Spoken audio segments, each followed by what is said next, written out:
Mateo 8:5. Voy a darle lectura al pasaje hasta el versículo 13 y luego miraremos algunas cosas de este pasaje. Entrando Jesús en Capernaum, vino a él un centurión rogándole y diciendo: Señor, mi criado está postrado en casa, paralítico, gravemente atormentado. Y Jesús le dijo: yo iré y le sanaré. Respondió el centurión y dijo: Señor, no soy digno de que entres bajo mi techo. Solamente di la palabra y mi criado sanará. Verso 9. Porque también yo soy hombre bajo autoridad y tengo bajo mis órdenes soldados, y digo a este: ve, y va, y al otro: ven, y viene, y a mi siervo: haz esto, y lo hace. Al oírlo, Jesús se maravilló y dijo a los que le seguían: de cierto os digo que ni aun en Israel he hallado tanta fe. Y os digo que vendrán muchos del oriente y del occidente y se sentarán con Abraham e Isaac y Jacob en el reino de los cielos. Mas los hijos del reino serán echados a las tinieblas de afuera. Allí será el lloro y el crujir de dientes. Entonces Jesús dijo al centurión: ve, y como creíste te sea hecho. Y su criado fue sanado en aquella misma hora. Unas palabras que el Señor pronuncia en esta ocasión, tremendas, en el versículo 10. De cierto os digo que ni aun en Israel he hallado tanta fe. Esto es impresionante, es tremendo, porque los discípulos que andaban con Jesús, ¿de dónde eran? Eran de Israel, eran judíos. Los sacerdotes, los fariseos, los escribas, ¿eran de dónde? De Israel. Israel era conocido como el pueblo del Dios de los ejércitos, del Dios soberano. De hecho, Dios era conocido como el Dios de Israel. Estas palabras tuvieron que haber causado controversia. Estas palabras tuvieron que haber sido espinosas en aquel momento, que el Señor dijera: ni aún en Israel he hallado tanta fe. Esto no es algo nuevo, porque aún en el Antiguo Testamento uno ve hombres y mujeres que no eran de Israel, que tenían fe en el Dios de Israel. Por ejemplo, Rahab, la cananea, ¿cierto?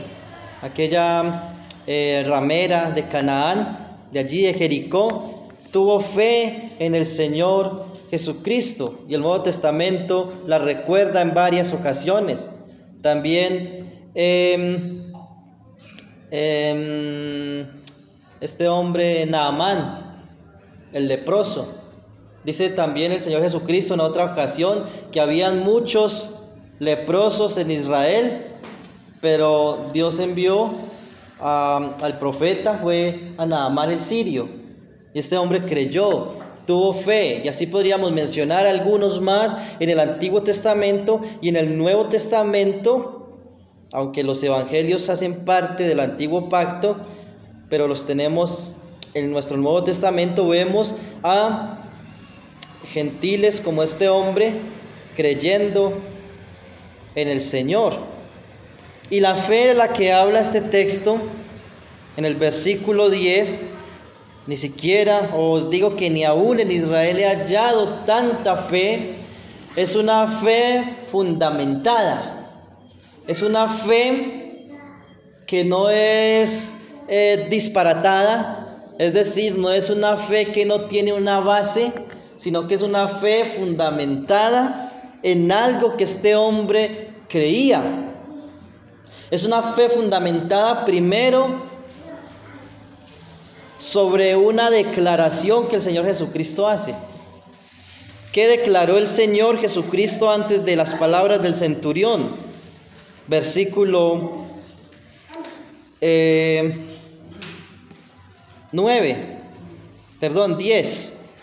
El 7, verso 7. Jesús le dijo que yo iré y le sanaré. Y esta declaración del Señor es importante, porque el centurión toma estas palabras del Señor como unas palabras con autoridad.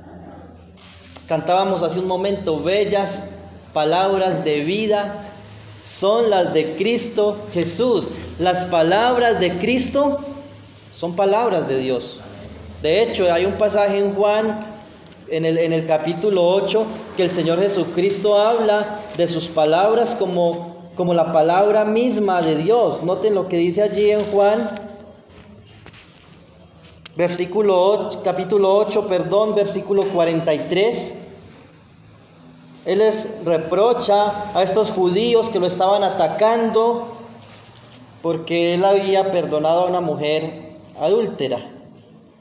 Y en el diálogo que se convierte pesado en una discusión fuerte, estos hombres acusan al Señor Jesucristo de ser hijo de fornicación, de tener demonio, entre otras cosas. El Señor en el versículo 43 les dice cuál es el problema de ellos.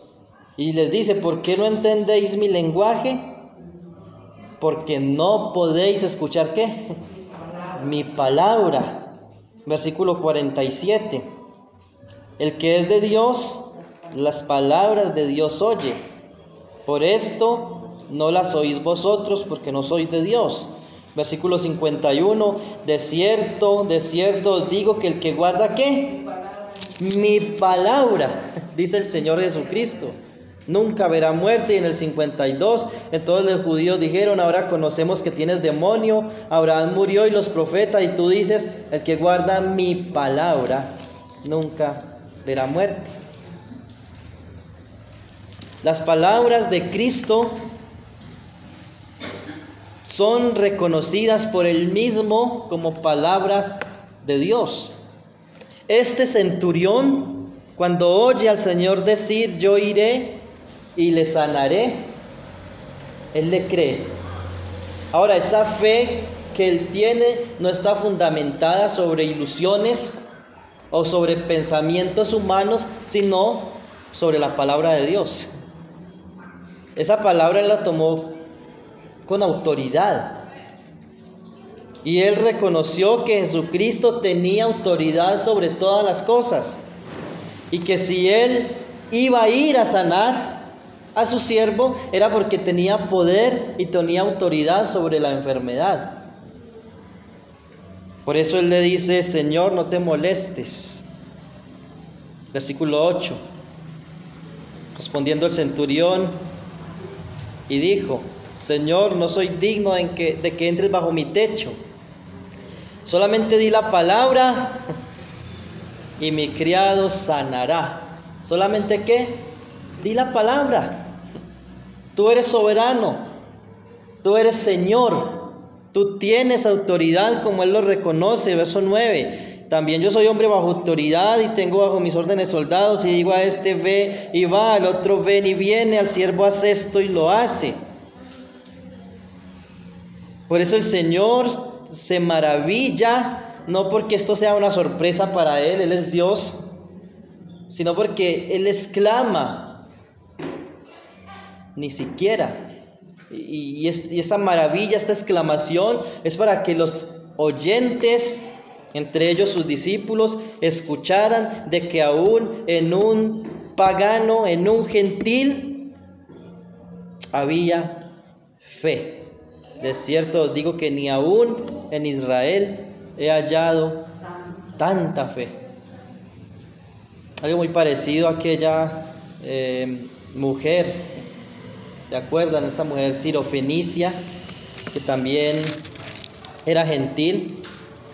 No recuerdo en este momento el pasaje precisamente, pero ella le dice al Señor, Señor, Aún los perritos comen de las migajas que caen de la mesa de sus amos. Y el Señor sana a esta mujer. Es interesante que en una ocasión también allí en Lucas capítulo 13, Él sana a una mujer un día de reposo. Esta era una mujer judía. Dice la escritura allí en el versículo 11 que esta mujer estaba encorvada. Versículo 11, y había allí una mujer que desde hacía 18 años tenía un espíritu de enfermedad y andaba encorvada y en ninguna manera se podía enderezar. Cuando Jesús la vio, la llamó y le dijo: mujer, eres libre de tu enfermedad. Y puso las manos sobre ella y ella se enderezó luego y glorificaba a Dios. Ellos acusan al Señor de haber sanado a una mujer en un día de reposo. Entonces en el versículo 15, Él les dice: entonces el Señor le respondió y dijo: hipócrita, cada uno de vosotros no desata en el día de reposo su buey o su asno del pesebre y lo lleva a beber, y a esta hija de Abraham, que Satanás había atado 18 años, no se le debía desatar de esta ligadura en el día de reposo. Es interesante cómo el Señor llama a esta mujer judía. ¿Cómo la llama? Hija de Abraham. Hija de Abraham. Noten lo que dice en el mismo capítulo de Lucas 13, en el versículo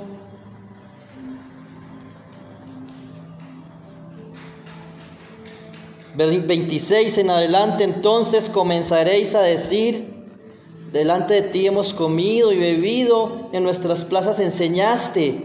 Pero os digo que no sé de dónde sois. Apartaos de mí todos vosotros hacedores de maldad. Allí será ¿qué? El llanto y el crujir de dientes, cuando veáis ¿a quién? A Abraham, a Isaac, a Jacob y a todos los profetas en el reino de Dios, y vosotros estéis excluidos. Tremendo esto. Habla de Abraham, Isaac y Jacob. ¿Cómo le dice a esta mujer encorvada al Señor después que la sana? En el versículo 16, ¿cómo la llama? Hija de Abraham. Hija de Abraham. Y el Señor les dice: verán Abraham, Isaac, Jacob y a todos los profetas en el reino de Dios, y vosotros seréis excluidos. Versículo 29, porque vendrán del oriente, del occidente, del norte, del sur, y se sentarán a la mesa en el reino de Dios. Y aquí hay postreros que serán primeros, y primeros que serán postreros. ¿Quiénes son los del oriente, del occidente, y del norte y del sur? Los gentiles. Los gentiles. Y el Señor le está diciendo a judíos, a israelitas de raza: vendrán muchos gentiles y se sentarán con Abraham, con Isaac y con Jacob en el reino de los cielos. Una manera de decir: estarán con el Señor en el reino de los cielos. ¿De dónde? De las naciones. Este centurión, ¿de dónde era? Era un gentil. Él era un pagano. Y es interesante que el Señor en ese mismo texto habla de esas palabras de allí de Lucas 13, versículo 11, de Mateo 8. Mateo 8, 11, en la misma historia del centurión, Jesús dice: y os digo que vendrán ¿qué? El mismo pasaje de Lucas. Vendrán muchos del oriente, del occidente, y se sentarán con Abraham, e Isaac y Jacob en el reino de los cielos. Este centurión, por su fe, es contado con los hijos de Abraham. Maravilloso esto. Este pagano, por su fe, es contado con los hijos de Abraham. Lo mismo que la mujer encorvada, que era israelita. Era judía de raza, era una mujer de fe, Y el Señor dice, estará en el reino de los cielos con Abraham y los patriarcas y los profetas, y este centurión estará en el reino de Dios. Y el versículo dice, mas los hijos del reino, es decir, los israelitas de sangre, muchos, dice aquí, los hijos del reino serán echados a las tinieblas de afuera, donde será el lloro, el crujir de dientes. Entonces le dijo al centurión, ve, y como creíste sea hecho. Y su criado fue sanado en aquella misma hora.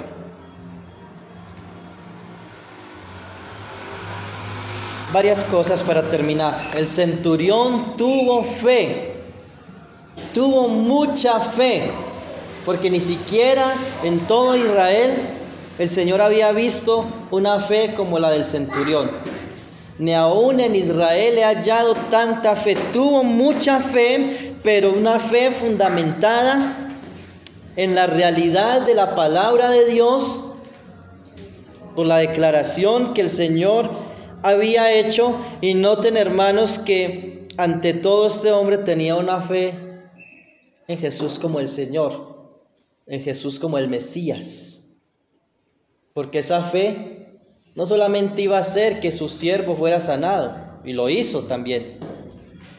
Esa fe iba a hacer que este centurión estuviera sentado en el reino de los cielos. Y claro, este hombre ya murió hace mucho, y en este momento él está en la presencia del Señor. Y muchos judíos de raza en este momento están en las tinieblas, donde es el lloro y el crujir de dientes, en el infierno. Miles que no quisieron entregar sus vidas al Señor Jesucristo. Hermanos, la fe, y hoy que venimos a orar, debemos tener en cuenta, hermanos, que la fe correcta es la fe en lo correcto. La fe correcta no es una fe desenfrenada. No es una fe sin fundamento, como un documental que veía de un predicador de esos que son muy pentecostales, muy carismáticos, que había tenido un accidente en un avión y había perdido una pierna, y él declaraba y decía, yo tengo fe que mi pierna me va a volver a crecer. Yo declaro, yo tengo mucha fe que esta pierna va a volver a crecer. ¿Será que eso es fe? Es una fe sin fundamento. El Señor no ha prometido en ninguna parte en su palabra que si perdemos una pierna, Él nos la vaya a dar nuevamente. No porque el Señor no tenga el poder de hacerlo, porque tal vez este hombre creía que el Señor era todopoderoso y podía crear algo de la nada. Y el Señor puede hacerlo. Pero el Señor no va a responder a todos nuestros caprichos. Como decía en un estudio bíblico, de esos estudios a distancia, hace muchos años, hace unos 20 años, hice un estudio que tenía una pregunta: ¿será que si dos personas con mucha fe se ponen de acuerdo y se sientan a orar para que el Señor haga que aparezca $1 millón sobre una mesa, el Señor va a responder esa oración? Los hombres tienen mucha fe. ¿El Señor va a responder esa oración? Están de acuerdo. La Biblia dice, si dos se ponen de acuerdo en cualquier cosa, les será hecho. Pero resulta que también la palabra nos enseña que nosotros debemos pedir bien, no para gastar en nuestros deleites, sino que nuestras oraciones deben apuntar a la gloria de Dios. Y nuestras oraciones deben ser sensatas, deben estar fundamentadas en la palabra de Dios. Este centurión dijo, Señor, no te molestes ir a mi casa, yo sé que tú tienes la autoridad de sanar. Pero resulta que el Señor ya le había declarado que iba a ir a sanar a su siervo. En otras circunstancias, un hijo enfermo, una madre muy enferma, un hijo inconverso, un hijo rebelde, la necesidad de un trabajo, la necesidad de pagar deudas, la necesidad de una casa, la necesidad de un vehículo. Cualquier necesidad que nosotros tengamos, no es que no podamos traerlas al Señor. El Señor dice: pedid, pedid y se os dará, buscad y hallaréis. La cuestión es nuestra actitud. Si no hay una promesa en la Biblia que me diga que el Señor me va a dar un carro, el Señor puede hacerlo, pero ¿cuál debe ser mi actitud? Una actitud de ruego, de súplica, como aquel hombre que le dijo al Señor: Señor, si tú quieres, puedes sanarme. ¿Recuerdan? ¿Qué dijo el Señor? Quiero, sé sano. En algunas ocasiones el Señor nos va a decir: no quiero. A Pablo le dijo: no quiero. Señor, por favor, quítame este aguijón en mi carne. Otra vez: Señor, por favor. Y dice, 3 veces le pidió, le rogó al Señor que le quitara ese aguijón en la carne, cualquiera que haya sido. Y el Señor le dijo: no, bástate mi gracia. La actitud correcta cuando venimos a orar, a pedir, es: Señor, si tú quieres, si es tu voluntad, si tú quieres, puedes sanar a mi hijo, sanar a mi esposa, darme un trabajo. Señor, si tú quieres, reconozco que tú tienes todo el poder de hacerlo. Yo te ruego, Señor. Y si la Biblia nos dice que pidamos, que rogamos, que imploremos, lo hacemos, pero no vamos a pedir cosas aquí descabelladas o para gastar en nosotros mismos. Y cuando digo de cosas descabelladas es cuando pedimos sin haber meditado en el Señor si lo que yo voy a pedir está bajo la voluntad de Dios o no. Si esta petición, si esta oración es guiada por el Espíritu Santo o es guiada por la carne. Porque también la Biblia dice que nosotros muchas veces no sabemos pedir como conviene, pero el Espíritu intercede por nosotros con gemidos indecibles. Hermanos, la invitación es a buscar tener una comunión con Dios. Antes de venir a pedir, busquemos, adoremos al Señor, agradezcámosle al Señor, exaltemos al Señor, crezcamos en nuestra comunión con Dios, y de esa manera el Espíritu Santo nos va a guiar para que nuestras peticiones sean correctas. Como este hombre que creyó, fundamentado en la palabra de Dios. Que el Señor nos ayude, hermanos.